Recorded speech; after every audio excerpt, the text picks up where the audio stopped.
Hola, bienvenida a este nuevo episodio del seminario Críticas Inmanentes del International Institute for Philosophy and Social Studies. Hoy tenemos el gusto de tener con nosotros a nuestra compañera Lieta Vivaldi, con una presentación que lleva por título Posibilidades para la investigación social crítica, el dispositif del aborto desde una perspectiva feminista.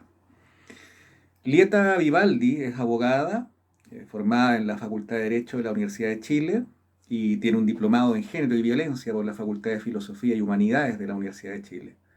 Además es magíster en Sociología por la London School of Economics and Political Science y es doctora en Sociología por la Universidad de Goldsmiths, que forma parte de la University of London.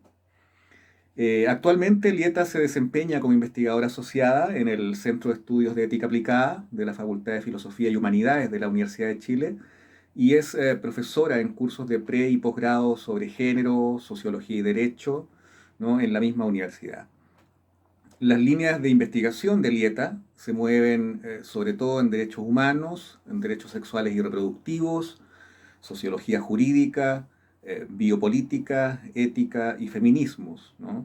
Su tesis de doctorado se tituló Abortion in Chile, Biopolitics and Contemporary Feminist Resistance, y ha publicado diversos artículos y capítulos de libros sobre biopolítica, feminismos, bioética, derechos humanos, entre otros temas.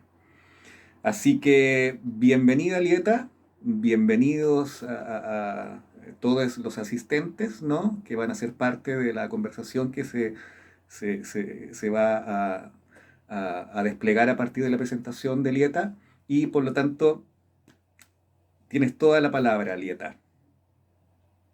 Que ha estado siempre en la vida de todas las mujeres, digamos, como rondando, y justamente a mí me rondó de formas muy distintas desde chica, porque yo creo que hay muchos discursos, y justamente eso es lo que me interesó ver en la tesis. Por un lado, por ejemplo, tuve una amiga, como a los 16 años, que abortó usando misotrol, y la echaron de la casa porque encontró la madrastra, digamos, la esposa del papá, encontró la caja, y dijo que no era un buen ejemplo para su hermano chico, y la echaron, tuvo que ir a vivir conmigo un tiempo, después le buscamos casa, o sea, fue una experiencia muy traumática para ella, además de todo lo que sufrió por ir a la clínica, urgencia, etcétera.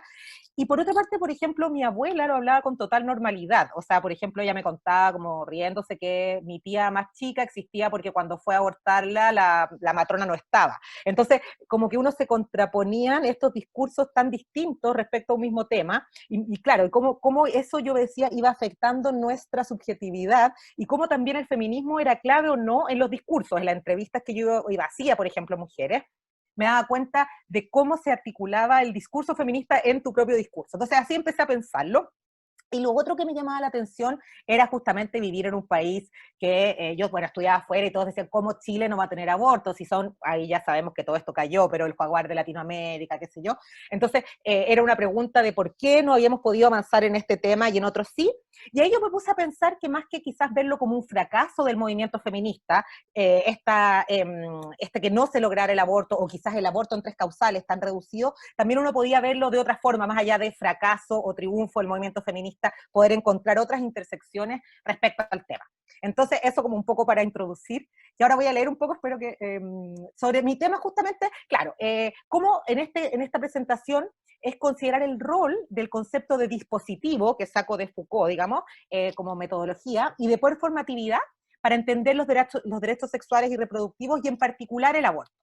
Entonces, si uno piensa, claro, las políticas reproductivas son un ejemplo paradigmático de la intersección de los polos del biopoder, digamos, del poder disciplinario o el gobierno de los individuos y la biopolítica o el gobierno estatal de la población. Entonces, el aborto ha sido y sigue siendo también un lugar clave para el feminismo en Chile, porque no solo se refiere a un derecho básico de la mujer a decidir sobre lo que le sucede a su cuerpo, sino que también es un lugar clave en la medida en que el cuerpo es un lugar de control social y disciplina, así como también de resistencia y creatividad, como voy a ir diciendo. Y tomando distancia del debate ya más abstracto sobre la moralidad y legalidad del aborto, un enfoque que aborde el aborto como una cuestión ética, política y social, necesita considerar la heterogeneidad de las líneas cuya intersección lo constituyen como un asunto, digamos. Y uno de los aspectos que me interesa particularmente es la forma en que, debido a la ilegalidad del aborto, a que el aborto esté totalmente prohibido, digamos, las feministas se han organizado clandestinamente. o nos hemos organizado. Y se han creado comunidades afectivas de atención y redes de solidaridad que difunden información, que apoyan en abortos clandestinos, con pastillas, misoprostol, y se ofrece el apoyo a las mujeres que deciden abortar durante todo el proceso. Y como también algunos grupos están monitoreando cómo se implementa esta ley que comentaba en un principio, que es súper limitada del aborto en 3 causales. Y cuáles son las formas de creatividad de moldear las existencias que van más allá claramente de un sujeto de derecho y ofrecen nuevas posibilidades de resistencia también desde el feminismo. Y me interesa explorar cómo desde el concepto de dispositivo y performatividad se abre una perspectiva para entender el papel del feminismo como ejercicio de la libertad en términos de resistencia y una forma clave de desafiar al poder del Estado y de negociar el poder. Y a su vez cómo esto tiene un riesgo de ser cooptado, como voy a ir viendo. Eh, el interés y la importancia del caso del aborto, como decía, es que se halla en esta intersección de discursos políticos, judiciales, disciplinarios, sexuales, y que en conjunto constituyen este dispositivo o aparato social. Y para Foucault, el concepto de dispositivo quiere identificar un conjunto sumamente heterogéneo de discursos, instituciones, formas arquitectónicas, regulaciones, leyes, medidas administrativas, hipótesis científicas, proposiciones filosóficas, morales y filantrópicas, tanto lo dicho como lo no dicho. Y estos serían elementos de este dispositivo aparato. Entonces, el aparato mismo es el sistema de relaciones que puede ser establecido entre estos elementos, sean discursivos o no, y hay una suerte de interacción, de desplazamiento, de posición, de modificaciones o de función que pueden ser también diversos.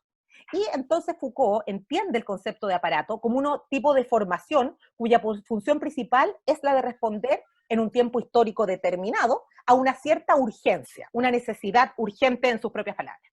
Y Deleuze también hace una interpretación del dispositivo para Foucault y dice que está compuesto de líneas, que cada una de diferente naturaleza, y las líneas en el dispositivo, estoy citando ahora a Deleuze, no delinean ni rodean sistemas que son homogéneos por derecho propio, objeto, sujeto, lenguaje, sino que siguen direcciones diferentes, forman procesos siempre en desequilibrio, y esas líneas tanto se acercan unas a otras como se alejan unas de otras. Cada línea está quebrada y sometida a variaciones de dirección, bifurcada, horquillada y sometida a derivaciones.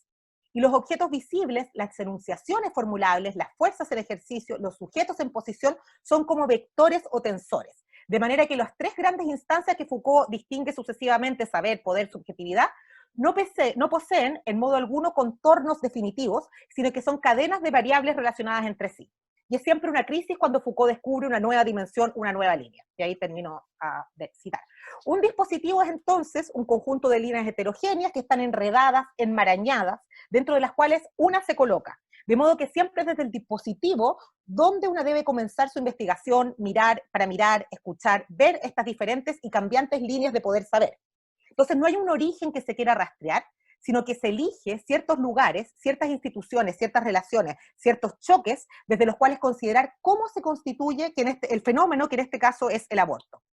Y otro punto clave es que el dispositivo está formado por líneas de poder saber que también son líneas de luces, por así decir, que le permiten a una como investigadora ver otras líneas o discursos, porque son máquinas que hacen ver y hablar, como diría Raymond Roussel, las máquinas de Raymond Roussel. Y al involucrarnos, el dispositivo habilita y limita nuestras formas de ver y comprender. Es posible, sin embargo, desafiar sus líneas, porque los discursos y eventos pueden provocar cambios, y esos cambios se reflejan en cómo actuamos, vemos, hablamos y pensamos.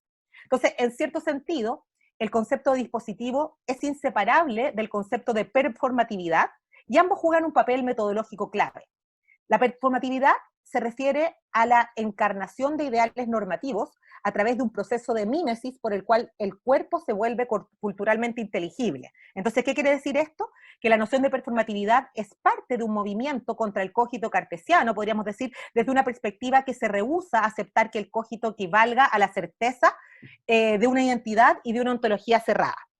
En lugar de esta certeza, la performatividad es un argumento o un conjunto de argumentos e ideas, y aquí mi supervisora de tesis, Vicky Bell, lo dice, llama coextensividad. Esto quiere decir que el pensamiento es solo la confirmación de que un individuo existe en un mundo discursivo. De manera similar, el sujeto es coextensivo con su afuera, en el sentido que ambos son producidos por condiciones contingentes e históricas, variables que a su vez son justamente el resultado de este proceso de producción. Entonces, en particular, esta coextensividad es una crítica radical, a la noción originaria de interioridad, de una concepción de la interioridad como algo originario y cerrado, o como lo originario. Y esta es la crítica que se dibuja desde el no hay hacedor tras el hecho de Nietzsche, Foucault y finalmente de formulación de Butler. Y una de las cuestiones claves en esa línea es la tesis de que el ejo consciente, el sí mismo, es un efecto y no la causa de una configuración de la que el sujeto se encuentra ya siendo parte. Una configuración de líneas en las que el sujeto, por así decir, se ve atrapado, enredado, comprometido, constituido. ¿Voy muy rápido? ¿Está bien? ¿Está bien? Está bien, Ya, tómate tu tiempo. ya. No, que a veces leo rápido, entonces para saber, ir tanteando. Entonces, se trata de prestar atención a estas líneas de luz y enunciación que incorporan al sujeto, que sostienen al sujeto, que lo articulan en una matriz más amplia de poderes y saberes. Y hablar de performatividad en esta relación con el sujeto y la subjetividad significa centrarse en las prácticas que están implicadas en la formación de la subjetividad, es decir, en las prácticas que sostienen ciertas líneas de poder y de efectos de poder. Como sabemos, la idea de performatividad que toma Butler viene del trabajo de Austin y de Searle en filosofía del lenguaje, en su esfuerzo por diferenciar los enunciados descriptivos, verdaderos y falsos, de aquellos enunciados que no implican una mera descripción externa, verdadera o falsa, sino que echan algo a correr. En el caso clásico, la promesa, aunque se haga de mala fe, la promesa ya se ha hecho, algo se ha puesto en movimiento, something is set in motion, como se dice.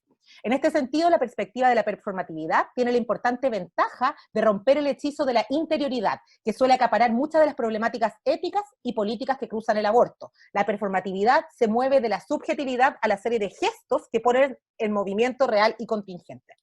Entonces, las subjetividades del aborto se constituyen performáticamente en la producción e iteración de signos corporales, como dice Butler. Entonces, en otras palabras, las relaciones de poder, saber que producen al sujeto, requieren que ese sujeto, como su elemento condicionado, responda de forma que a su vez sostenga esas relaciones de poder saber.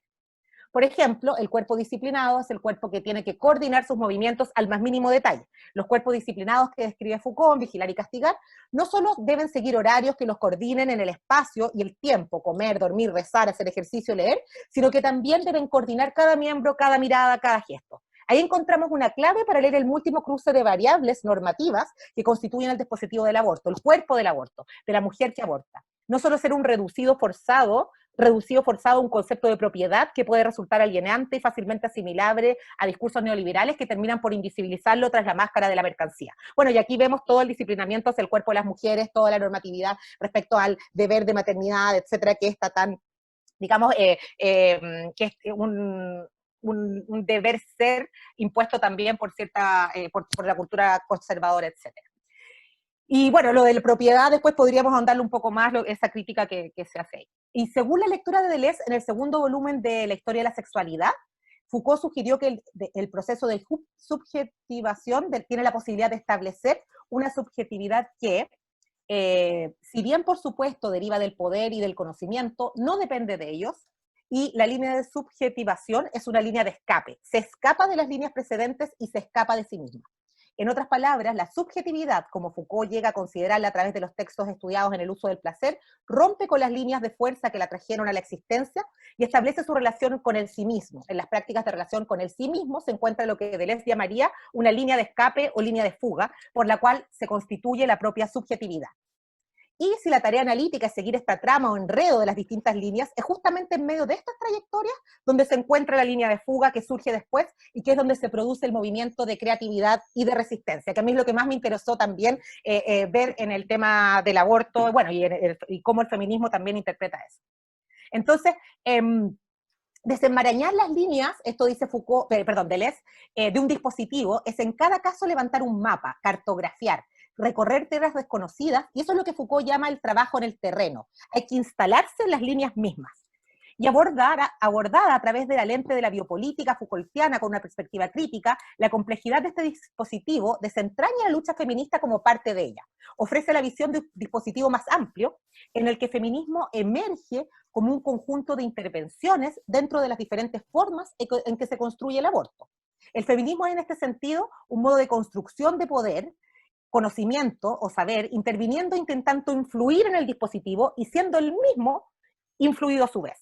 Entonces, el sistema de relaciones de poder, esta maraña de líneas que constituye este dispositivo, no es un juego de suma cero, es una lucha relacional, una resistencia que continúa y cambia. Y esto está en curso, como hemos visto, y hay nuevos desafíos a los que ahora se enfrenta el feminismo también, o los feminismos, podríamos decir. Por otra parte, mi propia posición de investigadora en la problemática de aborto implica, por ejemplo, que mi experiencia sea como activista feminista y que inevitablemente eso también informe mi propia investigación. Bueno, entonces las entrevistas pude ver que no necesariamente la interacción de esas diversas líneas, debates filosóficos, éticos, conceptuales, legales, representaciones visuales, formación de comunidades, acciones mudas, ciegas, visionarias, imaginativas, que iban conformando el dispositivo del aborto, y en cuyo juego de posibilidades se abren y cierran los diferentes agentes, se va construyendo a sí mismo. Y en este sentido el pensamiento crucial, feminista también ha sido crucial para comprender la importancia y las dificultades de forjar estos vínculos entre activismo, academia y vida cotidiana de las mujeres. Y bueno, acá claramente la idea de Haraway es muy influyente, del conocimiento situado, según el cual cómo vemos y qué vemos, la cual como vemos y vemos la investigación se sitúa en formas incorporadas de la experiencia y condiciones sociohistóricas específicas. Y claro, una de las ideas clave de la epistemología feminista es justamente que importa desde qué posición se está produciendo el conocimiento, y nuestro punto de vista, la perspectiva social, da forma a lo que sabemos, a la investigación empírica, es decir, a cómo sabemos, la metodología y el significado del conocimiento, digamos, la filosofía. Y los enfoques feministas de la epistemología argumentan justamente que la ciencia y la filosofía moderna tradicionalmente no han prestado suficiente atención a los contextos sociales o políticos y por lo tanto de género. Y en este sentido de producción de conocimiento, que no se ha tomado, digamos, obviamente suficientemente, estas posiciones no se han tomado. Además, en una sociedad profundamente estratificada, no puede haber conocimiento desinteresado. Al contrario, lo técnico es político. Y esto es muy interesante al pensar estas verdades absolutas también que se presentan respecto al aborto y al cuerpo de las mujeres. Las prácticas del conocimiento son también prácticas políticas, porque participan en un mundo completamente político. Y como tal, la forma de conocimiento representa cierta perspectiva y contribuye a dar forma al mundo de formas particulares.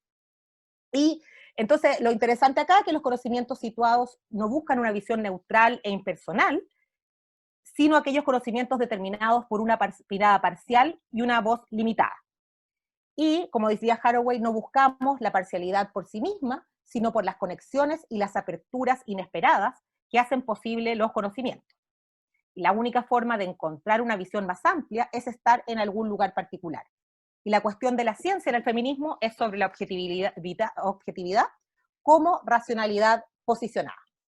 Entonces, este feminismo encarnado no se trata de una ubicación fija en un cuerpo, reificado, sea femenino o no, sino de nodos en campos, inflexiones en orientaciones y responsabilidad por la diferencia en campos materiales y semióticos de significado, como diría Hart.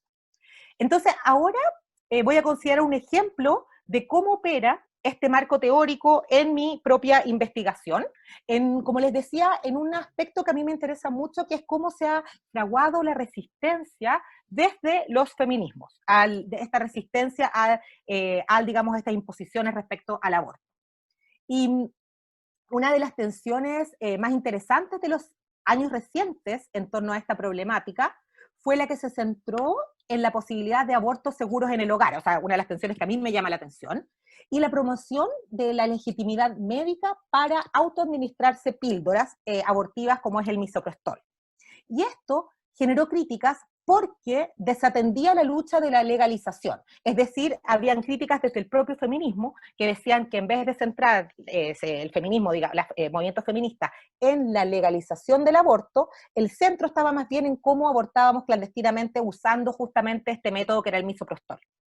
Entonces se criticaba, como dicen, que los grupos más bien digamos, se concentraban en organizar la clandestinidad, y así descuidaban la lucha por la legislación propiamente tal, como digo. Entonces existía este riesgo de que el aborto siguiera estando prohibido, porque había un grupo que le hacía la pega al Estado, que así lo dicen los mismos movimientos feministas que salen mucho, que en consecuencia el Estado ya no tenía motivación para hacerse cargo de un trabajo y un costo que ya estaba siendo atendido por otros.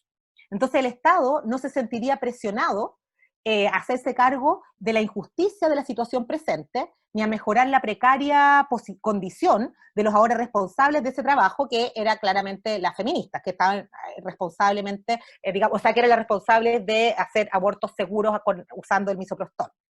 Y entonces acá se cuestionaba que esta victoria de proporcionar a las mujeres métodos más seguros para abortar sería precaria e incluso inconducente.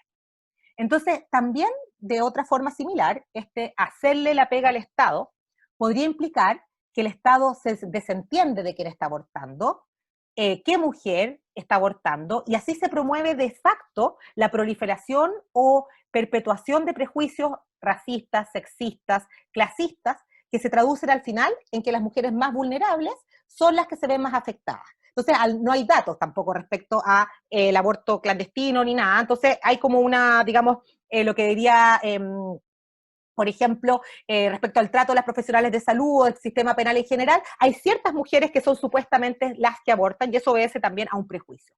Entonces, como decía en una entrevista, una de las mujeres que ayuda a otras mujeres a abortar, dice: las mujeres de clase alta no abortan, pero las mujeres pobres, adolescentes e inmigrantes sí. Y esta es como la idea que se mantiene desde estos poderes judiciales, médicos, etc. De ahí que en el hospital ha devenido un territorio también disputado por estas dos fuerzas.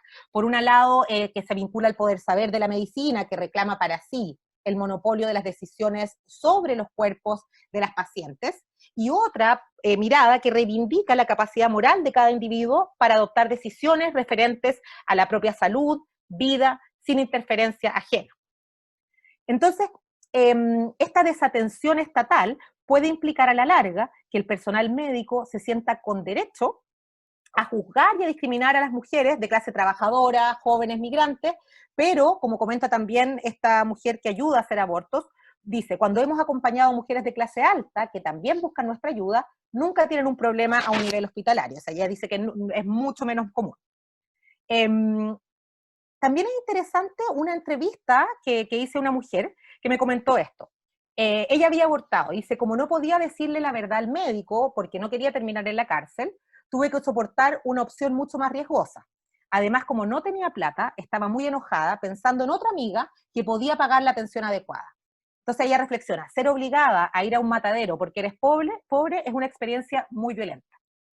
Entonces, en este sentido, el uso del misoprostol es un fenómeno mundial, como digo, que indudablemente ha disminuido los riesgos asociados con el aborto clandestino, y además tiene este potencial de dar mayor autonomía a las mujeres, porque ya no se necesita un médico o un hospital para realizar el aborto. Las mujeres generan redes de solidaridad que resuenan con esta idea de autonomía relacional en contraposición a la autonomía de sujeto abstracto, individual, pero al mismo tiempo, a medida que las políticas de salud desconocen esta práctica y la responsabilidad recae en una agencia clandestina, las mujeres marginadas sacan, digamos, la peor parte. Y este caso del misoprostol ilustra la autosuficiencia de las mujeres en contacto con la amplia red de posibilidades que ofrece el mercado. Entonces, a medida que el Estado da un paso atrás, las mujeres que se organizan por sí mismas llenan este vacío a través de su propia iniciativa y las herramientas disponibles en el mercado. Y este paso adelante y una mayor agencia implica una cierta competencia cuya ausencia se puede pagar caro, tanto en términos de alienación personal o psicológica, como en términos físicos asociados con los tratamientos farmacéuticos.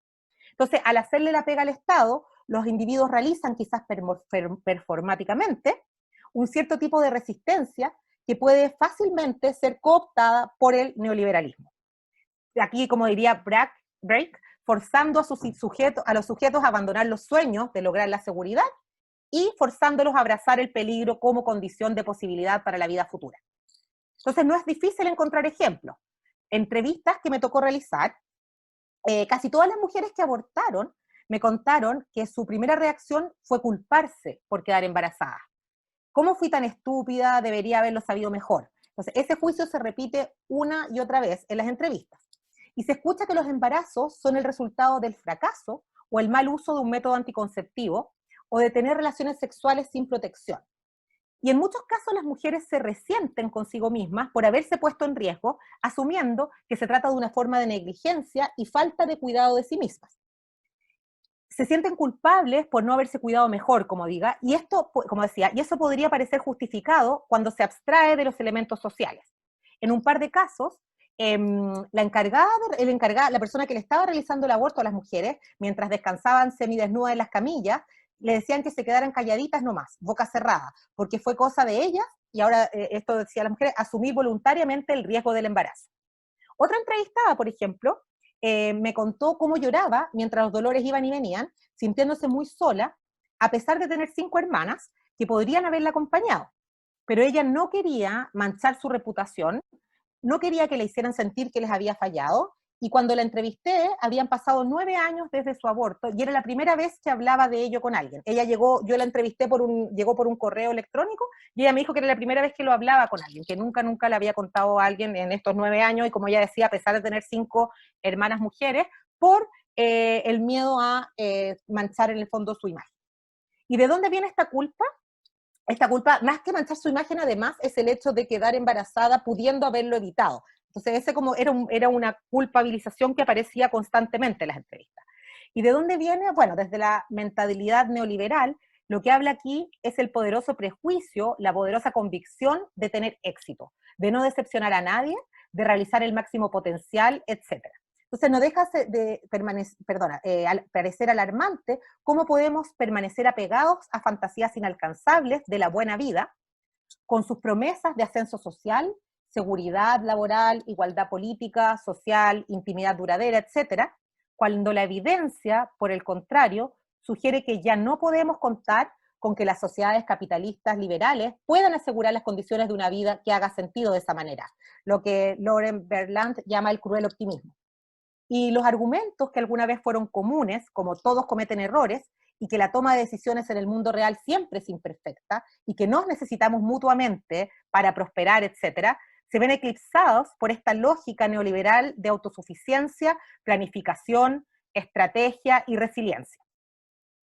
Entonces, en casos extremos, el hacerle la pega al Estado va de la mano con una condición de vulnerabilidad y de despojo que puede interpretarse en términos de nuda vida de Agamben, que es el argumento de la académica argentina Bárbara Sutton, cuando justamente ella analiza la política del cuerpo, yuxtapone la detención y la desaparición, los abortos forzados y los abortos clandestinos, y ella analiza la política del cuerpo en la dictadura, donde el cuerpo se entiende como un lugar político de disciplina y de resistencia.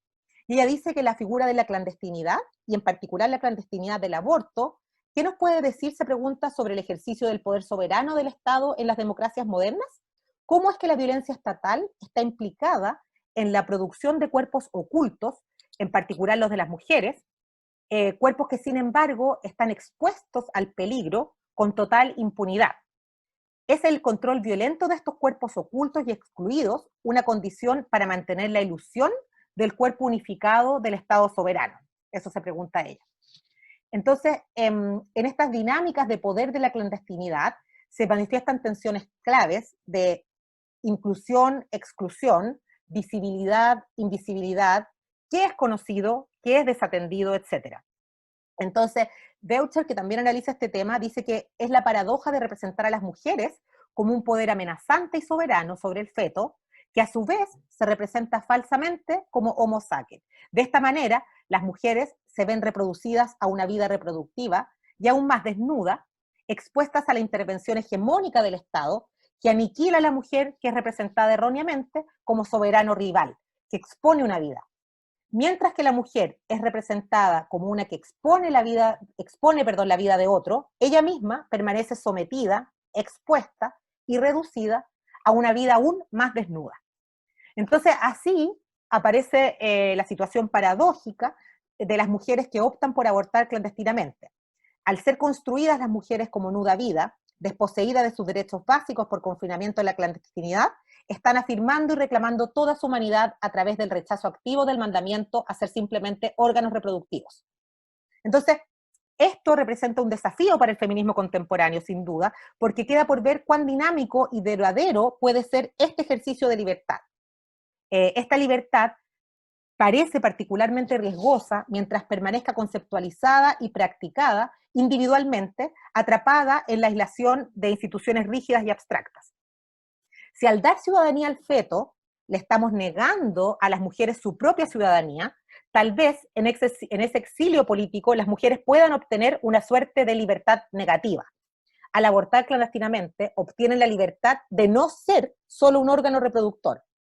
Y esto parece particularmente claro, por ejemplo, para grupos de lesbianas feministas que bajo el lema aborto activado, en el que la práctica de facilitar el aborto es crucial, encarnan la posibilidad de una agencia más allá del control del Estado, aprovechando los recursos, como hablábamos, farmacológicos disponibles, y además de incluir a las otras mujeres invisibilizadas detrás de estas mujeres abstractas y aisladas de elección. Y como sugiere Foucault, esta libertad se llena solo en relación con los demás, en relación con otras conductas y comportamientos, en un compromiso de relaciones de poder, y no hay liberación del poder como nunca estamos totalmente determinados por el poder. Y más allá del determinismo y el voluntarismo radical, como diría Butler, el espacio de libertad es una lucha y una práctica sin principio ni fin. Eso. Perdón que fui muy rápido al principio. Oye, gracias, Lieta, fantástico, fantástico. Súper bien. Abrimos ¿Cómo? entonces la conversación. Damos la Si algo palabra. lo leí muy rápido, no les quedó tan claro y quieren que repita alguna idea o algo así, no sé. Este es el momento, ¿no? Para insistir en las cuestiones a partir de las O si preguntas. quieren, por favor, darme sus opiniones, porque fue la tesis, pero después le he ido metiendo algunas cositas, entonces. Eso, se ofrece la palabra entonces. Yo quiero hablar. Vamos, Nico. Hola, hola a todos, hola a todas. Bueno, para mí es un placer escuchar a la Lieta porque es difícil encontrar gente que piensa como uno, ¿no? Con la Lieta hemos hecho un curso, entonces ya hemos ido como modulando un poco nuestros debates, entonces podemos llegar a preguntas quizá un poco más importantes, yo creo, como más sofisticadas quizá, ¿no? Entonces, durante este tiempo yo me he topado con algunas anécdotas, leyendo como la historia de los libros de Foucault, ¿no? Eso es como en lo que estoy ahora, ¿no? Y hay cuestiones que me han llamado mucho la atención. Por ejemplo, que Las palabras y las cosas es uno de los libros más quemados en el siglo XX. Yo no tenía idea de ese dato, ¿no? Y argumentos hay muchos, ¿no? Uno, porque primeramente los marxistas más ortodoxos lo encontraron un libro antihumanista, ¿no? En el primer sentido, cuando Foucault dice que en algún momento la humanidad es el nombre de lo que tenemos ahora como discurso, pero en algún momento eso va a desaparecer. A muchos marxistas más duros, como Sartre, por ejemplo, ¿no? Les pareció una ofensa a la humanidad misma, ¿no? Y entonces, por lo tanto, el libro debía ser quemado, ¿no? Pero también ciertos grupos feministas franceses, que siempre son más radicales que el resto, ¿no? También quemaron libros de Foucault, particularmente la historia de la sexualidad, que mientras lo quemaban en Francia las feministas, algún tipo de feministas, ¿no? En Estados Unidos lo quemaban los republicanos, que no lo habían leído probablemente, pero lo quemaban, ¿no? Entonces hay una historia como de la quema del libro en Foucault, en la misma Juan Gómez Milla, en la Chile, ¿no? Había un mural, yo me acuerdo de ese mural, donde estaba una hoguera, estaba pintada una hoguera, y en la hoguera estaban las palabras y las cosas. Quizá Gonzalo me podrá confirmar ese recuerdo, ¿no? Pero eso, digamos, nos llegó hasta acá, por así decirlo, ¿no? Y otras cosas más paralelas, ¿no? Judith Butler no fue traducida al francés hasta el año 2005, imagínense. O sea, 15 años después del género en disputa, Butler había ya hecho su doctorado sobre la influencia de Hegel en Francia, que eso sí fue traducido, pero los libros sobre la teoría queer y la crítica del feminismo no fueron traducidos sino hasta bien avanzada la primera década de este milenio, ¿no? Entonces a mí me parece bien interesante esa cuestión y lo discutí ayer con otro grupo de personas, ¿no? Pero hasta qué punto, y esta es la pregunta, hasta qué punto uno podría, desde el feminismo, digamos, apoyarse completamente en Foucault, ¿no? Y no lo digo porque, digamos, existe también ese argumento en la historia de quema el libro de Foucault. Foucault era hombre, entonces había una apropiación del discurso de los cuerpos por parte de este hombre, educado, burgués, ¿no? Homosexual, por lo demás, también había una crítica homofóbica, ¿no? No, más allá de eso, yo creo que de alguna manera uno debe pensar, no sé si está siendo tan pensado, y por eso me gustaría ver cómo lo veis tú, Lieta, y todos en general, para ver si podemos conversarlo, ¿no? Esta relación entre feminismo y humanismo, ¿no? Porque de alguna manera es medio complicado, ¿no? Pensar un feminismo que no sea algo así como el de Judith Butler, ¿no? Crítico de la ontología como metafísica, podríamos decir, crítico de los esencialismos, para ponerlo en ese lenguaje, ¿no?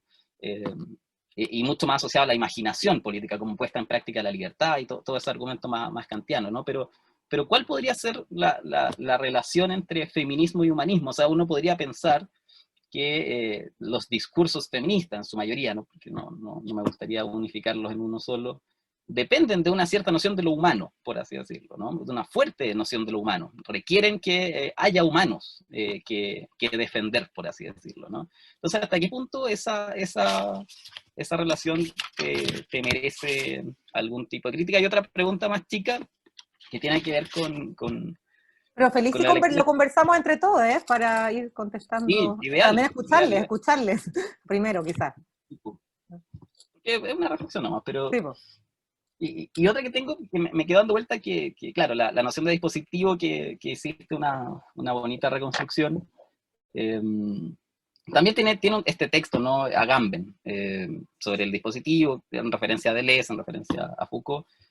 Y ahí hay una idea interesante, yo creo, en Agamben, que también, para que la discutamos, ¿no? Porque además yo creo que estos temas que estamos discutiendo ahora, gracias a la Lieta, ya se han ido modulando en las sesiones anteriores, entonces eso le da más identidad a las críticas inmanentes, eso me parece bonito. Entonces también de alguna manera antes hemos discutido esto, ¿no? Que cómo de alguna manera la biopolítica ha sido mal entendida en el siguiente sentido, en que lo que se captura es la vida, ¿no? Yo creo que Agamben apunta en contra de eso, de esa noción de vida como biología, por ponerlo en ese sentido, y uno debería quizá hablar más de una captura de la experiencia, ¿no? A mí eso me parece mucho más interesante, ¿no? Agamben no lo dice tan así, pero lo desliza, ¿no? Que pareciera que estamos en un mundo tal en que no solo es capturada nuestra vida en términos anatomopolíticos, por así decirlo, ¿no? Ya no somos solo títeres de todos estos dispositivos, sino que además hay una captura de la experiencia en términos estrictamente sensibles, ¿no? De aquello que nos afecta y que nos produce, no solo corporalmente, sino también nuestros imaginarios de acción, por así decirlo, ¿no?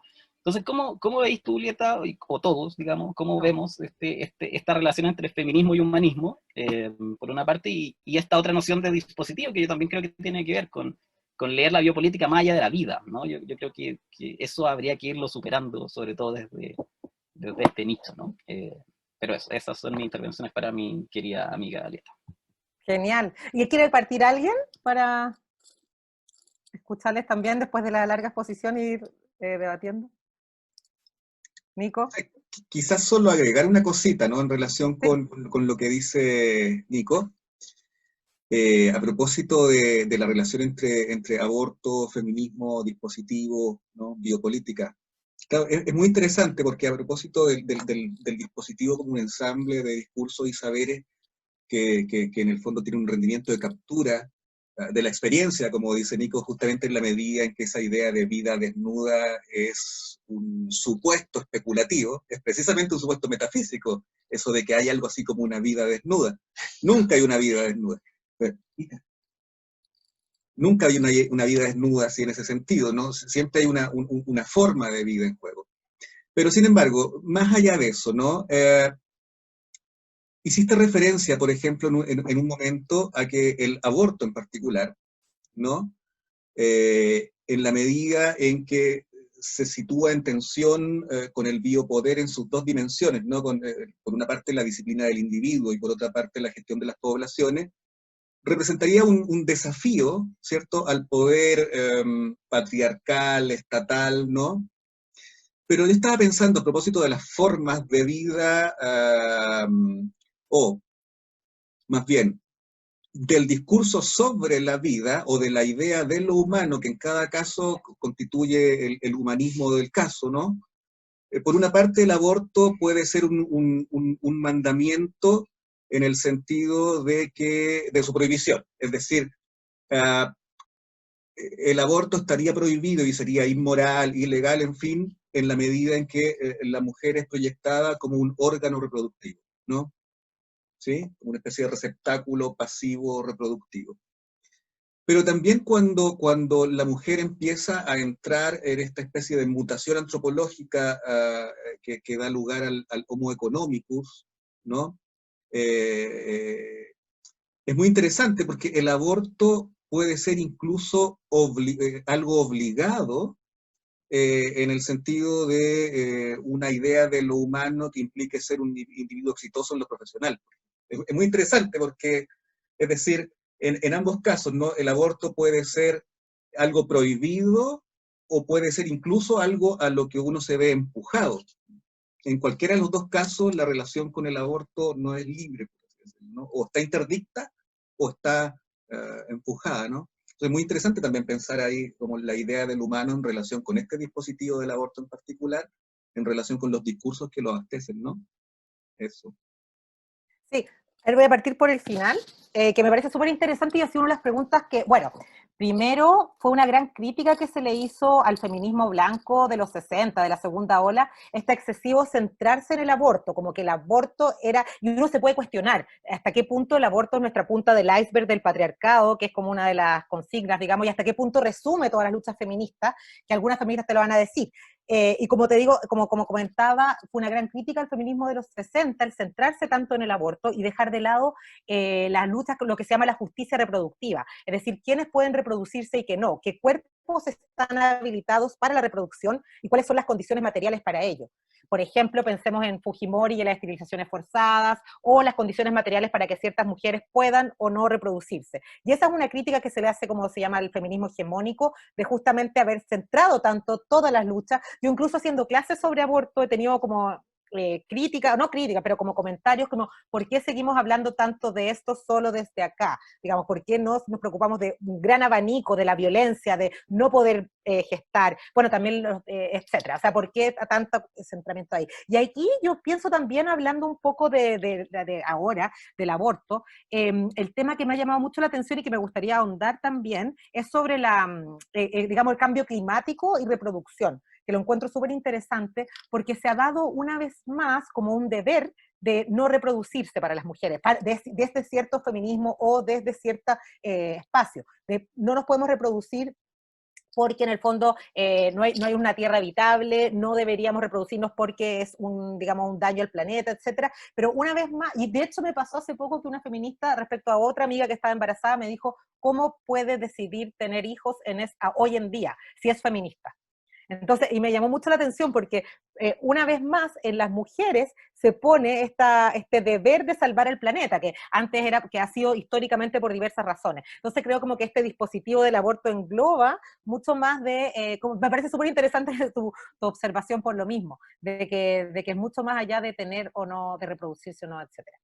O sea, desde el deber o no de reproducirse, y eso me encantaría investigar el cambio climático, de hecho es como mi próximo cambio climático y reproducción. Y en otras partes se ha visto más, acá no. Bueno, y también las tecnologías reproductivas y tantos temas del acceso a tecnologías reproductivas y cómo eso, lo vimos en un seminario en marzo ahí con los Nicos, como las tecnologías reproductivas y feminismo, como en el fondo cuando empiezan las tecnologías también reproductivas, para el feminismo fue una gran división, o iban a servir para que los cuerpos de las mujeres fueran exterminados, porque ya no íbamos a servir para nada, lo único que nos necesitaban los hombres era para reproducirnos, y si existían estas tecnologías reproductivas que iban a separar al cuerpo de la mujer de la reproducción, ya no nos necesitaban, íbamos a estar exterminadas, o bien eran una forma total de controlar el cuerpo de las mujeres y de alienarnos, obligándonos a, digamos, de hacer todas estas tecnologías. Y hubo grandes como movimientos feministas a raíz de en contra o a favor de la tecnología reproductiva. Son extremos, pero en el fondo obviamente hay más, y de hecho como unas feministas también decían, esta es nuestra liberación,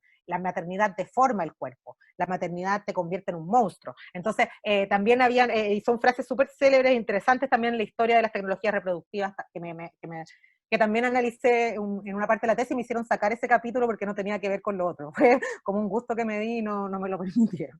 Pero ahí está, alguna vez lo ahondaré. Entonces, sí, eso me parece muy interesante. Y claro, lo que dice Nico respecto al feminismo y Foucault, bueno, que esa era una de tus preguntas. También me cuestionaron ¿cómo se llama? En la tesis, o sea, también hay un cuestionamiento de por qué uno usa Foucault, si Foucault vio, claro, yo sé que tu pregunta iba a otro lado, pero si Foucault vio totalmente la diferencia entre los géneros, digamos, como que nunca fue, claro, no fue digamos, como no estuvo dentro de su objeto de estudio, ni lo consideró, así como tampoco también eurocentrismo, qué sé yo, como miles de otras críticas que uno podría hacer.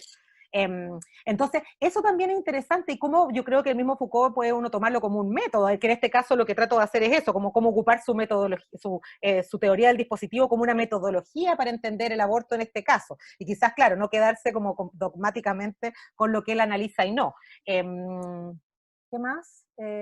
Bueno, eso por ahora. Hiciste tantas preguntas más, Nico, quizás discutámoslas para irme acordando, que me quedé muy pegada con lo primero y lo último. Me encantaron tus reflexiones también, pero espérate que si quieres No, pero digamos, que intervenga otro, pero básicamente la relación entre feminismo, humanismo y lo del Sí, dispositivo Nagamben, que eso también yo lo encuentro bien sí, interesante, ¿no? Cómo comprender sí, la vida más allá de la vida, sí, por sí, sí, ponerlo en poético, ¿no? de todas maneras.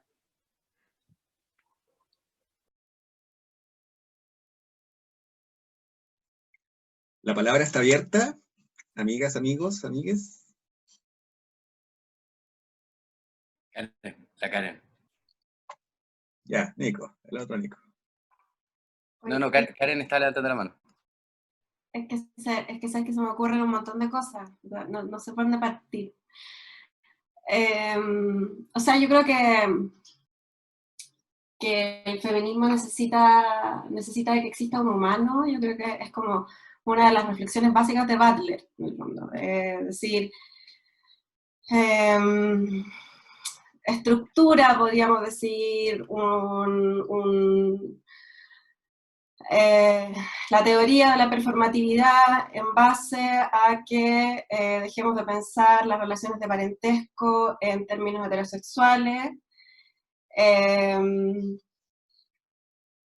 precisamente porque si es que repetimos ese binarismo sexual de hombre y mujer, estamos demandando una categoría de lo humano que es, qué sé yo, moderna, bla, bla, bla, bla.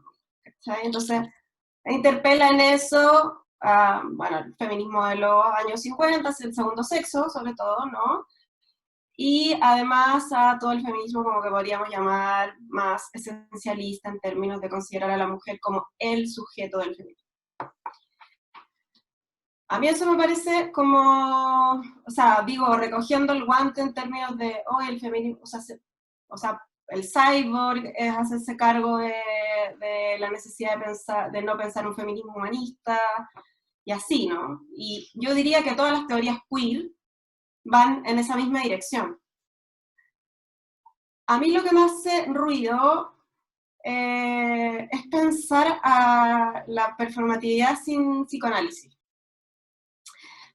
Porque yo creo que una buena, o sea, lo que hace Butler en el fondo es decir, como ya, yo agarro esto de Foucault que me sirve, yo digo como la teoría de la sujeción me sirve, pero yo creo que lo que yo necesito sustentar también es un sujeto precario, vamos a decirle sujeto, un sujeto precario desde el momento en que existe, ¿no? Y por eso también, bueno, la lectura de la performatividad, o sea, de los actos de habla no es solamente a través de Austin, sino que es también a través de Derrida sobre Austin, ¿no? Entonces, ahí la lectura de Kafka, la anterioridad de la ley. Y eso lo digo porque, ya, como que voy tratando de acordarme, pero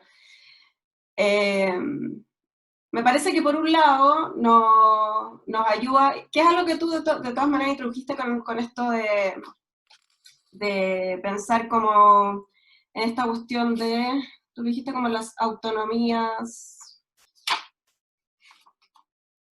¿Relacionales? Relacionales versus del individuo abstracto. Sí. Que también la Butler lo ha puesto como performatividad plural, Sí. ¿no? A propósito también como de esta idea o de la disposición o de, qué sé yo, de la fragilidad y de la interrelación, Interdependencia.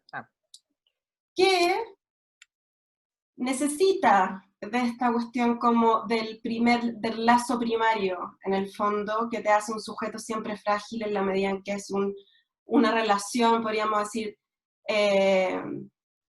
bueno, depende de qué lugar del psicoanálisis lo mire, pero una relación de amor que siempre está frustrada, ¿no? Lo que ayuda además a pensar o a no entramparnos en el concepto de autonomía, ¿no? También, que es una cuestión clásica y clave en las interpelaciones que se nos hacen a las feministas en términos de mi cuerpo yo decido y todas esas cosas. Y pensaba, pensaba que me parece que ese es un punto del que hay que hacerse cargo,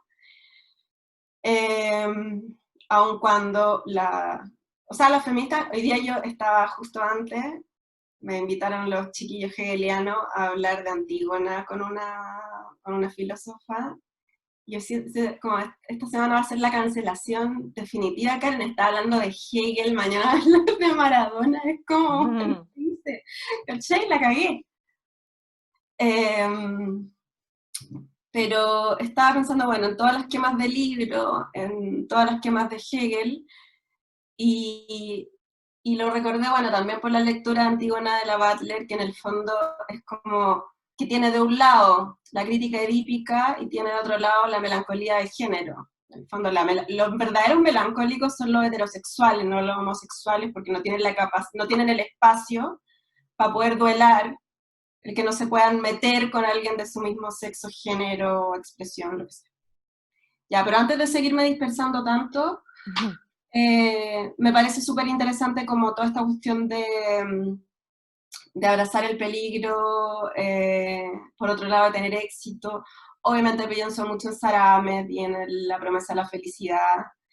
Pero sabéis que también pensaba, y no sé cómo como que lo has articulado, a propósito como de esta cuestión del aborto como disputa fundamental del feminismo, el que las redes de acompañamiento sean lesbofeministas, desde no sé qué, tú cachai más, desde los últimos 20 años, no sé, como que el lesbofeminismo haya tomado como el aborto también como una suerte, o sea, como el lugar de explosión del régimen heteronormado. Y en el fondo también como en la capacidad, digo, como en la posibilidad de resistencia que habría ahí si es que la ves en algún lugar. Sí, muchas gracias por todas las reflexiones. De todas maneras, yo estaba analizando harto, bueno, y ahí hice varias entrevistas a activistas desde, las lesbofeministas, y justamente me llama mucho la atención que sea tan fuerte, y de hecho han surgido polémicas recientes al respecto. Bueno, que salieron funas, que no es como, digamos, el medio que, no sé si, bueno, que no es el medio que yo, digamos, para estas cosas me gusta más, porque creo que es importante abrir diálogo para este tipo de discusiones, digamos. Pero sí porque justamente hay un tipo de feminismo que digamos que, por ejemplo, con los acompañamientos no se permite una pareja hombre, que es más desde el separatismo, desde que la única forma de anticonceptivo es sexo entre mujeres. Entonces también ahí se entra en un dogmatismo al respecto, o en una especie de que vuelve a ser, digamos, moralista, o vuelve a ser súper normativo respecto al cuerpo de las mujeres y lo que podemos o no podemos hacer. Y eso, bueno, fue reclamado recientemente por algunas mujeres que no pudieron, que no podían ir con sus parejas. Si uno piensa, estas asociaciones también decretan, o sea, dicen desde el principio que no pueden asistir con sus parejas, entonces tú sabes a lo que vas. Ese es un poco también el razonamiento. Pero es interesante ver cómo desde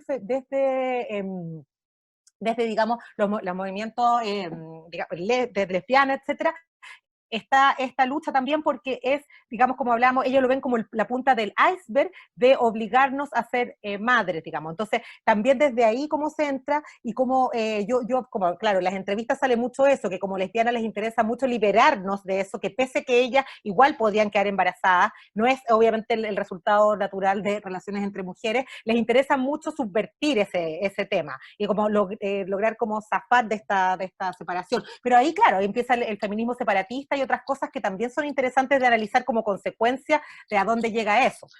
No sé, también he analizado bastante como desde ahí, bueno, un poco, otra parte que me gustó mucho es como ver la parte más visual, como las visuales que se hacían respecto al aborto y cómo cambia mucho, así como tú hablabas de esto, como estábamos hablando del sujeto abstracto, que hay muchas representaciones que van más hacia el útero flotante, por ejemplo, como un útero nomás con el feto adentro, como si no hubiera algo alrededor que lo sostuviera. Otras representaciones desde el mismo feminismo que, por ejemplo, ponen una llave sobre el vientre, mi cuerpo es mío, como hablábamos antes del tema propiedad.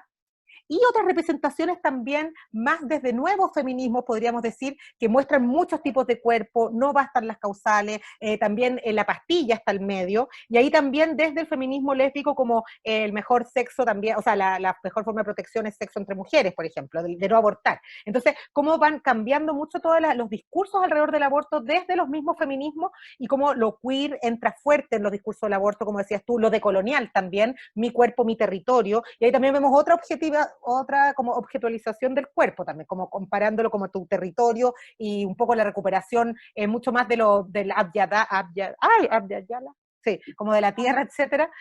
Sí. El extractivismo. Extractivismo, etcétera, cómo van otras luchas encarnándose. Entonces, como estos nuevos feminismos, más allá del feminismo que hablaba en un principio hegemónico de los 60, que habla de mi cuerpo es mío, que yo creo que mi cuerpo es mío también es una consigna súper interesante, o sea, muy importante para el feminismo. A través de mi cuerpo es mío también la violencia se paró mucho, como que antes también dentro del matrimonio uno le debía sexo al marido, no era un derecho reproductivo, era un deber de reproducirse. Entonces, cómo este cambio en mi cuerpo es mío sirvió, pero ¿cómo podemos seguir hoy en día defendiéndolo o no? O si es necesario, ¿no? Seguir hablando de mi cuerpo es mío con todo lo que podemos hablar desde un sujeto cartesiano, qué sé yo, todo lo que es la propiedad. De hecho, como en España, cuando quería retroceder la ley de aborto, no sé si se acuerdan que una mujer fue a inscribir su cuerpo como de su propiedad, para que nadie pudiera meterse sobre él. Entonces, eso también fue muy criticado, en el fondo, de cómo, o no, digamos, cómo es propiedad privada y cuerpo. En fin, me fui por las ramas, pero claro, ahí contesté ampliamente la pregunta. Oye, yo quiero aportar con unos comentarios, preguntas. Son 3. Uno es, digamos, performatividad, 2 es activismo y el 3 es dispositivo. Ya, centrémoslo ahí.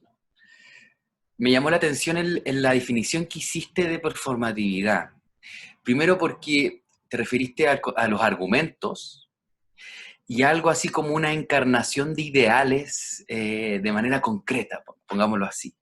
¿Ya? Y me llamó la atención porque creo que esa es una tradición de la performatividad que Butler igual da cuenta, sobre todo, bueno, en varios de sus textos sobre feminismo y esa tradición analítica de Austin, etcétera, ¿no?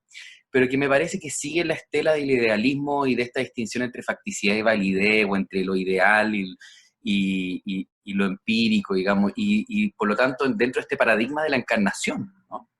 Uh-huh. Mientras que me parece que el concepto de performatividad en Butler, yo no soy un conocedor de Butler, es una lectura deportiva que tengo nomás, así como, pero me parece que hay una concepción materialista de la performatividad, que trata de eludir y salir del esquema idealista de facticidad y validez, y justamente en vez de facticidad y validez, o de idealismo, o de ideales y empiria, pongámoslo en ese término, es más bien entre materia y significado. Y preguntarte entonces, esa es la primera pregunta. Hay una cita que en Cuerpos que Importan, de la Butler, en la página 57, tengo la versión en español, ¿sí? Y ella dice algo súper interesante a propósito de dice, por el contrario, es productivo, constitutivo, y hasta podríamos decir performativo. Se lo puso en el límite, ¿no? Por cuanto este acto significante delimita y circunscribe el cuerpo del que luego afirma que es anterior a toda significación. Y luego prosigue. Esto nos equivale a decir que la materialidad de los cuerpos es sencilla y únicamente un efecto lingüístico que pueda reducirse a un conjunto de significantes. Yo creo que ahí, sobre todo en esos pasajes, se refiere un poquito antes a Marx, etcétera, la noción de producción. Creo que ahí hay una lectura, digamos, como contestataria a esta performatividad en términos de, insisto, del paradigma de la encarnación. Podríamos decir un paradigma de la encarnación y por otro lado un paradigma de la producción, ¿no? Creo que ahí hay dos conceptos de performatividad, quería saber cómo, qué piensa al respecto. Lo otro sobre el activismo, me parece súper interesante, como una lectura que uno podría arrancar desde tu reflexión, es pensar el activismo como un gobierno de sí, Ujú. ¿no? Pero ahí la pregunta sería, ¿cuáles son los límites de ese activismo? Porque nuevamente hay activismo que puede ser leído de esa manera, pero eventualmente hay otro activismo que puede ser perfectamente capturado por las lógicas de gobiernos neoliberales, desde el feminismo ONU, podemos decir, que es propio de la gubernamentalidad, digamos, imperial, pero por otro lado, cierto feminismo, y esto es una pregunta completamente de la inocencia, pregunto yo, que podríamos asociar a un feminismo incluso más ultra, más radical. Y ahí no sé qué lugar puede tener, por ejemplo, y me gustaría saber cuál es la lectura que tienen sobre estas tácticas más separatistas de cierto feminismo, ¿no? No sé si ahí hay un límite, si eso todavía lo estamos considerando como gobierno de sí o no, es una pregunta que yo hago, veo que están esos dos extremos, ¿no? Esas dos tensiones, más que extremos bordes de esta noción de activismo feminista como gobierno de sí. Y lo último, respecto del dispositivo, me pregunto cuál es esta relación que está al interior de la pregunta por el dispositivo entre estrategia y táctica. Porque efectivamente la disciplina o la vigilancia, y, digamos, los que tienen hijos vigilan a sus hijos, digamos, utilizan esa táctica. Pero cuando esa táctica junto con otras tácticas, o esa técnica junto con otras técnicas se reúnen en un mismo espacio y operan de manera coordinada y estratégicamente, ya como empezamos a hablar de algo así como un dispositivo.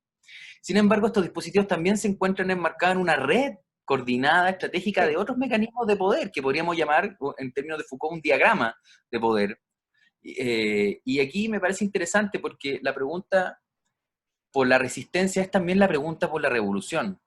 Y Foucault lo menciona en un momento, que la revolución no es sino la codificación estratégica de las resistencias. Entonces también preguntarte ahí qué rol juega la visión de la estrategia y de la revolución en el concepto de dispositivo que estás pensando tú. No sé si el feminismo se está planteando entonces aquí como un ejercicio de resistencia a las lógicas del poder, específicamente y concretamente los dispositivos, o más bien lo que estamos presenciando en algunos movimientos feministas, justamente ese intento de codificación estratégica o de generación de alianza o de solidaridad, como dijiste, que justamente lo que va a tratar de hacer es hacer estallar este diagrama de poder, más allá de los dispositivos que le dan sentido, ¿no? Esas son las tres como líneas de preguntas que me gustaría que abordar. Wow. ¿Qué hacemos? Empezamos. Uy, está buena. ¿Qué quiere? ¿Alguien quiere empezar alguno de los puntos? ¿O cómo lo hacemos? O performatividad, ponte tú, pensemos por No ahí. sé, o a ver, o la del medio, a ver, espérate, ahora al final, déjame. Espérate, ¿cuál era la de los activismos? Como. El activismo como gobierno de sí, ¿cuál es el límite de eso? Hay activistas, supongo yo que hay activismo que no son gobierno de sí, que aparecen como algo de resistencia, pero finalmente en realidad están cooptados por el discurso institucional oficial, como la lógica paritaria de la equidad de género, y tenemos a Isabel Pla, que ahora es feminista, y no sé si eso estamos entendiéndolo ya como un activismo, ¿no? Y como gobierno de sí, yo creo evidentemente que no. Entonces ahí hay un límite. Hay un límite que uno está poniendo. ¿Qué estamos entendiendo por ese activismo? ¿A cuándo ese activismo deja de ser gobierno de sí y se transforma en cualquier otro tipo de práctica política dogmática, por ejemplo?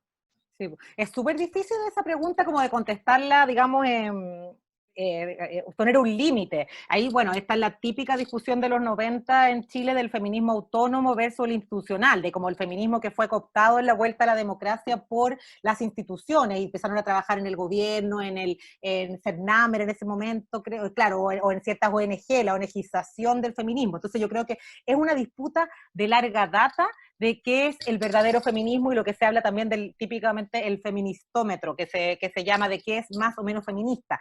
De mi punto de vista, un feminismo neoliberal no es feminismo, pero claro, o sea, yo creo que no puede ser compatible un feminismo neoliberal con los valores feministas, pero eso, claro, es mi visión. Ahora, claro, respecto al gobierno de sí, tú hablabas un poco de los feminismos trans, o sea, antitrans, me refiero, creo que hablaste del separatismo en ese sentido, como O los sea, nuevos pues, tipos de feminismo. digo, primero yo pienso en el feminismo uno, un ejemplo, ¿no? Pero el otro puede ser, no lo sé, honestamente no lo sé, estoy preguntando de la ignorancia y de la inocencia, digamos.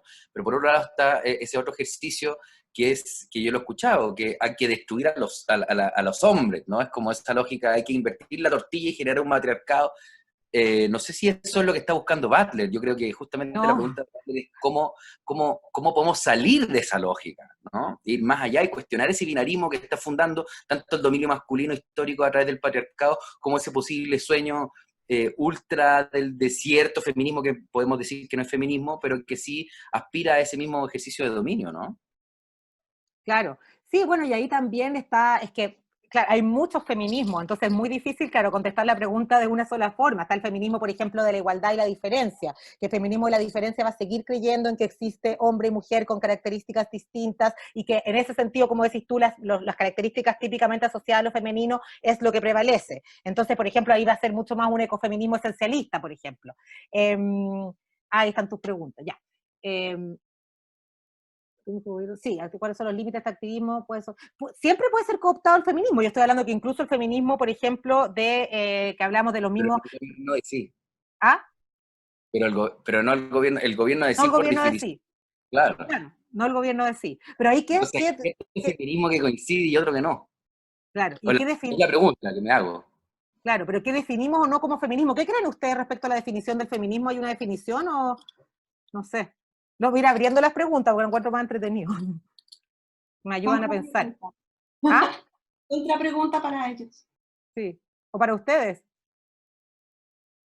Pucha, es que yo... Yo encuentro que son medias difíciles, claro. Es Yo no súper lo difícil. tengo claro, honestamente yo eso no lo tengo claro. Yo no me pregunto honestamente, la pregunta sería, si el activismo puede coincidir con el gobierno de sí, la pregunta sería qué tipo de práctica activista estamos considerando como ese gobierno de sí, qué tipo de práctica activista no, porque hay cierto activismo que no necesariamente tiene que ser considerado como eso, ¿no? Pero por otro, yo creo que eso sí depende de esta dimensión de este concepto de performatividad. Es decir, si estamos considerando la performatividad Sí, como una alternativa a una teoría esencialista de la cuestión, es sí. decir, desde el punto de vista de la producción y del concepto de producción, de la lógica de los cuerpos y las materialidades de esos cuerpos, automáticamente ya no estamos hablando necesariamente de argumentos.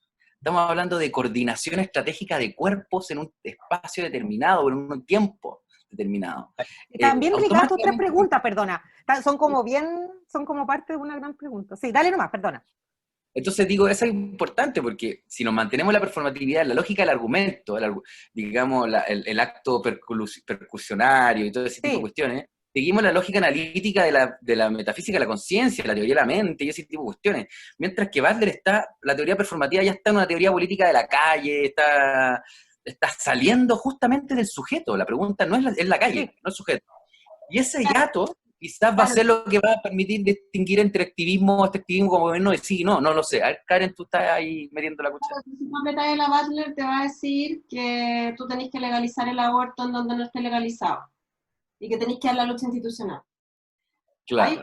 A mí me parece una cuestión, mira, la potencia feminista de la Vero Gago, el libro que sacó el año pasado, ella, y bueno, que también es como una reflexión que siento yo, viene como un poco de los feminismos argentinos y que quizás tiene como ronda los populismos y cosas así, pero en la que ella dice que el feminismo, digamos, no está en el problema reforma-revolución, Mm, porque el feminismo necesita acciones afirmativas, ¿cachai? Porque si, puta, mm. no sé, si a mí mi marido me pega, yo necesito que venga el Paco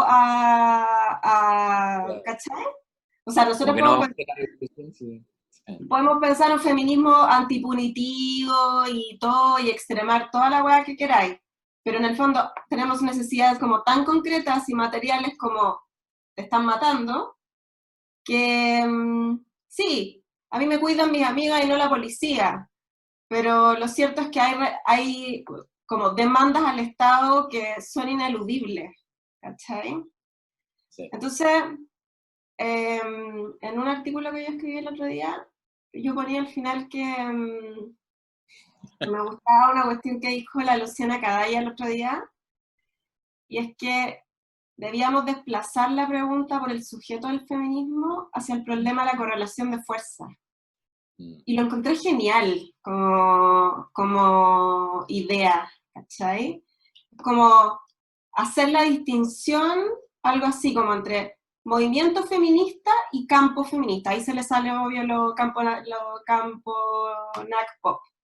Pero está bueno en términos de que desplazaba la pregunta por el sujeto hacia la correlación de fuerza. Ya, ¿cómo eso se baja a la realidad? O cómo eso sigue respondiendo a ciertas preguntas metafísicas, no lo sé. Pero al menos como consignas a mí me tincan. Sí, yo diría así acerca de eso, Sí. que una clave quizás a propósito de la pregunta de cómo se define feminismo, ¿no? Creo Sí. que si preguntamos una cosa así, seguimos, digamos, en la lógica tradicional, ¿no? De definir a priori algo.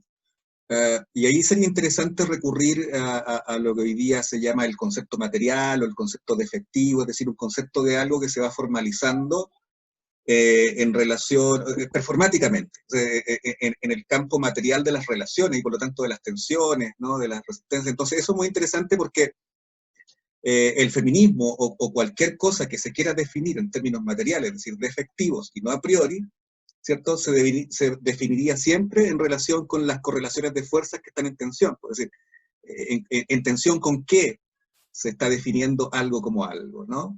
En este caso, ¿no? Entonces es muy interesante porque cualquier tipo de formación normativa que incluso surgiera y se desencadenara a partir de un movimiento de resistencia, que eso digamos, en la historia está lleno de eso, ¿no? Así que a partir de ciertos movimientos emancipatorios hay derivas más moralistas, normativas, en fin, ¿no? Bueno, todo eso podría perfectamente tornarse parte del campo enemigo, digamos, ¿no? Es muy interesante pensar la definición en términos de las correlaciones de fuerza o la relación entre vida y norma, más que en la relación entre facticidad y validez, como decía Nico, o el a priori y el a posteriori, ¿no? Y ahí la definición de la Luciana Cadagia, más allá de que ella lo introduzca en un lenguaje NACPOP, muy interesante, ¿no? Sí.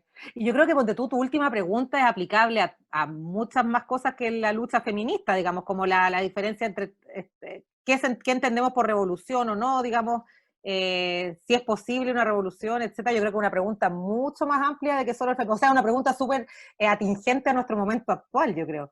¿Qué hacemos si es posible salir o no de esta correlación de cómo podemos bueno, Foucault hay una correlación de fuerzas permanente, que no vas a salir entre poder y resistencia, etcétera, y cómo sales de eso, no, es complejo. No sé si cómo centrarlo solo en el feminismo, no sé cómo lo pensáis tú, o ustedes, no sé. Igual yo tengo Sí, quiero tomarme la palabra. sí.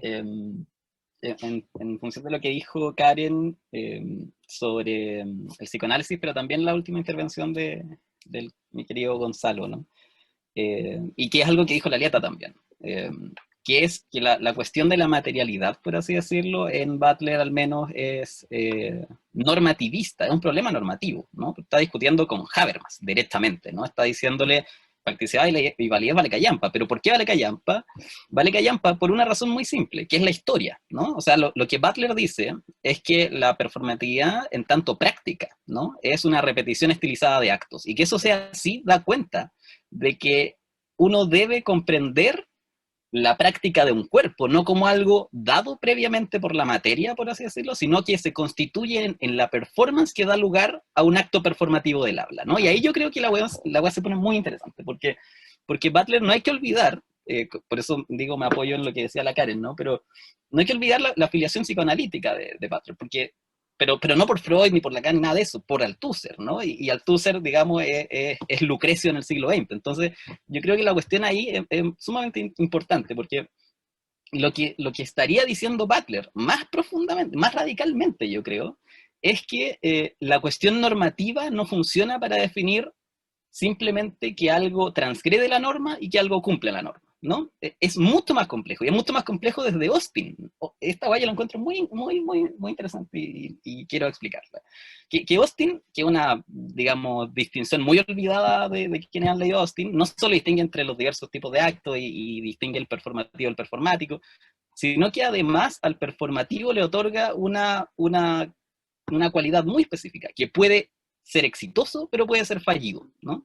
Y lo interesante ahí de Butler, al tomar esa distinción entre exitoso y fallido, es que efectivamente una subjetividad exitosa, por así decirlo, cumple con las condiciones de un campo de inteligibilidad, como lo dicen a propósito de la Antígona, ¿no? Pero el que no cumple con esas condiciones sigue siendo un sujeto, pero es un mal sujeto, ¿no? Y la virtud del mal sujeto, ¿no? Del que no logra constituirse de manera correcta al Althusser, ¿no? El que no es interpelado por completo, es justamente el que está llamado, por así decirlo, a mover y a transformar los límites que dan lugar a nuestro mundo, por así decirlo, ¿no? Entonces esa guay lo encuentro muy interesante. Cómo de alguna manera lo de Butler es materialista en términos históricos, ¿no? Es decir, en algún momento de la historia hubo algún cuerpo que se constituyó, nos da lo mismo cuándo fue, ahí está Lucrecio, digamos. La weá es que siguió funcionando, ¿no? Eso es lo importante, ¿no? Y por eso Butler es crítica del presente, ¿no? Lo que le importa no es el origen del primer sujeto, sino cómo es que seguimos funcionando como subjetividades materiales, por supuesto, porque tenemos tradiciones corporales que son materiales, pero esa materia, digamos, no es prediscursiva nunca, siempre es discursiva en ese sentido. Entonces ahí la cuestión es interesante, porque el mal sujeto, por así decirlo, el que no logra constituirse por completo, ¿no? Es el que nos muestra la fragilidad del mundo, por así decirlo. Entonces yo, por eso discrepo con el Nico, ¿no? Que digamos, lo relevante de la pregunta por definir el activismo es la pregunta, ¿no? O sea, el hecho de que nos hagamos la pregunta, la respuesta está dada por nuestro ethos, por así decirlo, ¿no? El hecho de que nos hagamos la pregunta ya implica la respuesta, ¿no? ¿Qué es activismo? Activismo no es Piñera feminista, ¿no? ¿Y por qué no es? Porque nuestro ethos funciona de esa manera, pues, ¿no? No podemos leer a Piñera como un feminista porque ese cuerpo es ininteligible, ¿no? Es un mal sujeto en ese sentido, ¿no? Entonces, por eso la cuestión yo creo que es radicalmente colectiva, a propósito. No se trata de cómo un cuerpo se presenta en público, sino de cómo el mundo puede llegar a leer las prácticas de ese cuerpo, ¿no? Entonces, por eso yo creo que la cuestión es bien interesante como la puso Lieta, ¿no? Que es en términos normativos. Si no me equivoco, dijiste eso, ¿no? Como la performatividad tiene una dimensión radicalmente y principalmente, diría yo, normativa, ¿no? Normativa no de decirnos cómo comportarnos, sino normativa en términos de que el cuerpo da lugar a un conjunto de normas, ¿no? Y por eso Habermas quedó pisado por la historia a pesar de que está vivo, digamos. Eso yo creo que es un punto bien, bien interesante. Súper interesante.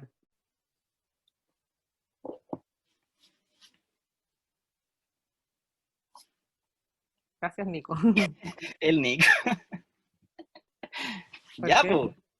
Los teorías de Frankfurt, o la escuela. O sea, no, porque, o sea, digamos, yo creo que estoy de acuerdo en ese sentido. Justamente, facticidad, validez y todo eso, todo Habermas, que Frankfurt, cierta Frankfurt, trata de pensar justamente eso, ¿no? Cómo en realidad las acciones sociales, y en este caso podríamos decir las prácticas sociales, están regidas por un conjunto de principios que están comandando, ¿no? Y esos principios pueden encarnar en instituciones, y esas instituciones uno le va a demandar reconocimiento. Eso es como poniéndolo brutal. Mientras que tenemos otra tradición, me parece, que justamente lo que trata de proponer es lo contrario, ¿no? Que esa es una ficción, esa idea. La gente no está luchando porque tiene un argumento y un principio detrás, está luchando porque lo están azotando, porque está sufriendo, porque no puede abortar, porque no puede vivir su vida. Es distinto, ¿no? Hay un malestar, la cuestión del psicoanálisis es clave ahí. Hay una cuestión del malestar que es el móvil de la lucha social. Mientras que el otro va a decir, no, son argumentos, compadre, son principios, son valores, son derechos por lo que estamos. Y yo no quiero decir que son contradictorios y que hay que desechar uno y el otro, pero sí quiero entender que son tradiciones distintas dentro de la izquierda. o de la teoría crítica, del pensamiento crítico, ¿no? Y obviamente Habermas está dentro de la lógica Kant-Hegel, digamos. Mientras que veo a Butler más en Marx-Nietzsche, ¿no? O Marx-Nietzsche-Freud, digamos. Y lo mismo me ocurre con Adorno y con Horkheimer, que es otra generación de la Escuela de Frankfurt, distinta a la de Habermas. Yo creo que esa pregunta es clave, porque de lo contrario, en términos prácticos, la política, si estamos con Habermas, vamos a estar siempre buscando el sujeto de la política, el sujeto trabajador, el sujeto proletario, el sujeto feminista, el sujeto latinoamericano, el sujeto que habla, ¿no? Y que es, por lo tanto, ese sujeto trascendental, autocentrado y autoconstituido, que es el origen del acto de la obra.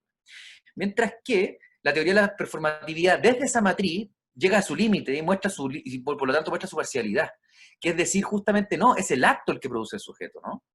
Y en ese momento descentramos la pregunta y ya no hay una pregunta por el sujeto revolucionario o por el sujeto de la emancipación, es por la práctica. Entonces ya no hay que buscar quién es el feminista aquí, quién no, o quién es el revolucionario, o quién es el sujeto que nos va a venir a salvar, cuál es la clase o el movimiento que nos va a salvar. No, porque la clave son las prácticas, ¿no? El repertorio con el que estamos jugando. Y ese desplazamiento es ya una teoría crítica que termina de escapar del idealismo, me parece. Por eso yo creo que es clave como esa pregunta por la performatividad. Y sin preguntarnos por la performatividad no vamos a poder pensar la revolución en términos no metafísicos. O no dentro del paradigma de la metafísica del sujeto. Y esa es la pregunta clave que me parece que el feminismo abre. Este feminismo. Bueno, digamos que en general de Simone de Beauvoir para adelante, ¿no? Eso yo creo que por eso yo estoy de acuerdo en ese sentido. Yo lo planteaba como una pregunta, yo no, en verdad o sea, la performatividad veo esas coordenadas. La noción de activismo como gobierno de sí, honestamente no lo tengo claro. No sé si hay que ser activista para gobernarse a sí mismo. Eventualmente sí. Y en ese sentido tal vez el activismo tiene que ver con esta práctica de la que estábamos hablando. ¿Pero cómo definís tu activismo? No lo sé, pero en este caso, ahora hablando con ustedes, diría, bueno, en este caso, si el activismo, el gobierno decide, el activismo sería una práctica emancipatoria. Y en este sentido, que justamente que opera con esta noción de performatividad completamente distinta a la otra noción de performatividad que supone un sujeto previo o se pregunta por un sujeto posterior. Y en realidad no pone en el centro justamente el proceso de subjetivación o el itinerario del viaje de gestación o producción de ese sujeto. ¿Te fijas?